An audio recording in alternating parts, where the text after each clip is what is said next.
Good morning student.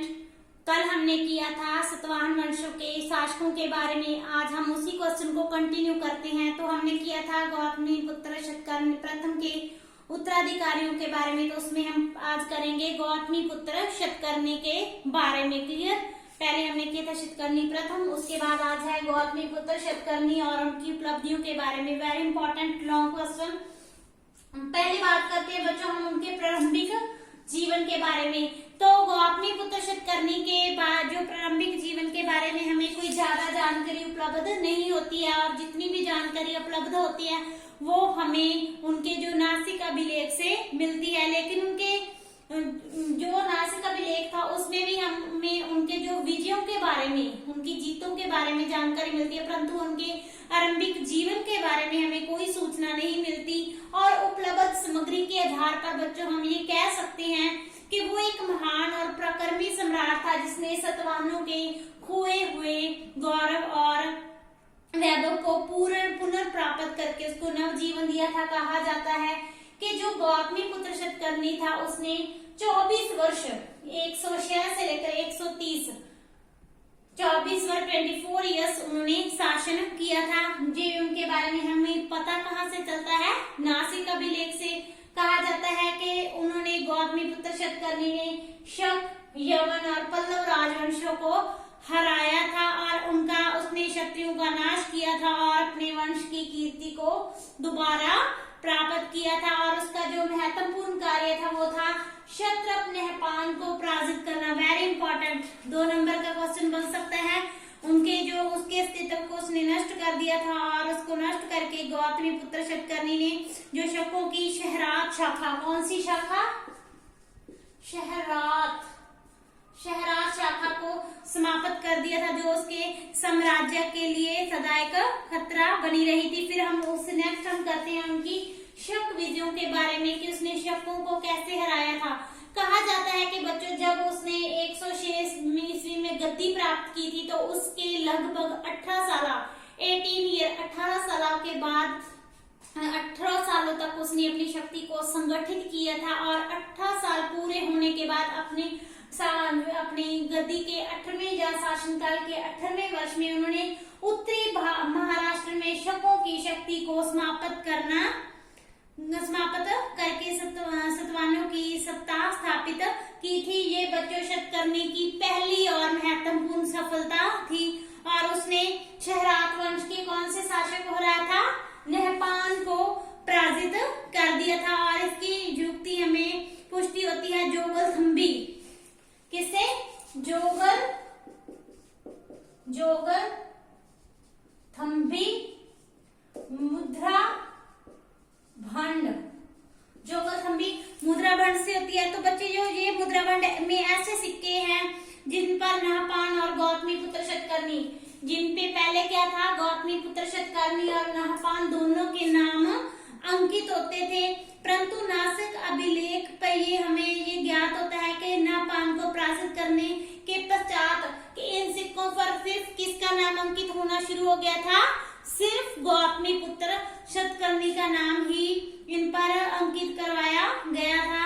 और गौतमीपुत्र शतकर्णी ने शकों, यवनों और पल्लवों का विनाश करके सातवाहन कुल के गौरव की पुनर्स्थापना की थी। क्लियर? यहाँ तक आपको क्लियर?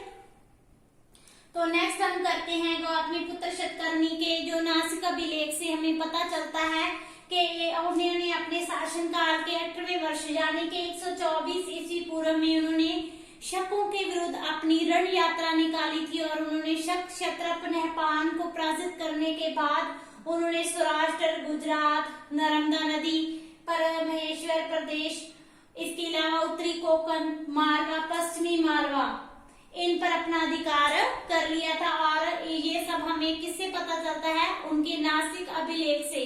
उसके बाद आता है अन्य विजय। तो उन्होंने इन जो प्रदेशों, जो समस्त प्रदेशों से उसने विजित किए थे, इनके अलावा उन्होंने अंशिक, अनूप, कुकर, आकर, अवंती, मूलक, अश्मक, विदर्भ, इन प्रदेशों पर भी अधिकार कर लिया था। क्लियर? इसके बाद हम बात करते हैं उनके साम्राज्य विस्तार के बारे में। तो जो गौतमीपुत्र शतकर्णी था वो एक महान और प्रकर्मी सम्राट था। उन्होंने अपने साम्राज्य का काफी विस्तार किया था।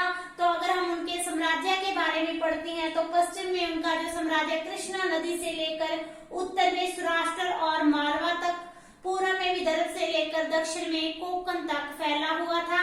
इसके अलावा बच्चों उनके जो साम्राज्य की बात करें तो उनमें त्रावणकोर, पूर्वी घाट और पश्चिमी घाट तक के प्रदेशों पर भी उनका जो राजनीतिक प्रभुत्व कायम था। नेक्स्ट आता है उनकी शासन व्यवस्था के बारे में। शासन व्यवस्था, तो उन्होंने अच्छी शासन व्यवस्था कायम की हुई थी। बहुत से मंत्री और अधिकारियों को उन्होंने नियुक्त किया हुआ था, पद अधिकारी नियुक्त किए हुए थे।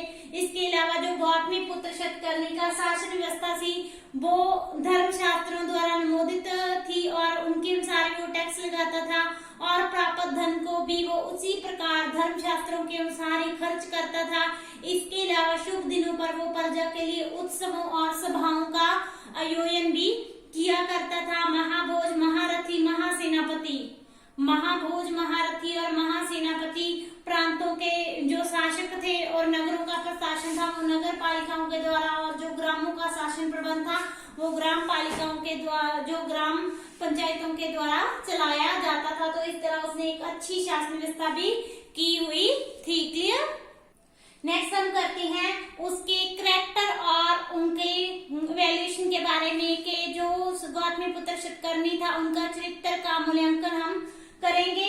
सबसे इसमें पहला पॉइंट है प्रभावशाली व्यक्तित्व के। जो गौतमीपुत्र शतकर्णी था वो एक प्रभावशाली व्यक्तित्व का मालिक था। और अगर हम बात करें और उनके जो गुणों की विस्तार पूर्वक चर्चा की गई है वो कौन से अभिलेख में, नासिक के अभिलेख में उनके गुणों की चर्चा की गई है। कहा गया है कि वो एक बलिष्ठ, सुंदर और आकर्षक व्यक्तित्व वाला और अत्यंत मधुर स्वभाव का व्यक्ति था और वो छोटे बड़े की सहायता करना अपना परम कर्तव्य समझता था। वो अपनी माता का भी आज्ञाकारी पुत्र माना जाता है। वो विद्वानों का आदर करता था और उनका आश्रय दाता था। इसके अलावा हम कह सकते हैं कि वो करुणामय था, लेकिन वो राज्य के शत्रुओं को समाप्त या उनके समूल को नष्ट करने में भी संकोच नहीं करता था। उसके बाद आता है वीर योद्धा और महान सेनापति के। गौतमीपुत्र शतकर्णी विशिष्ट व्यक्तित्व होने के साथ साथ वो वीर योद्धा और महान विजेता भी था। उसने अपने समय के अनेक राजवंशों को समाप्त कर पराजित किया था और अपने युद्ध कौशल का परिचय दिया था।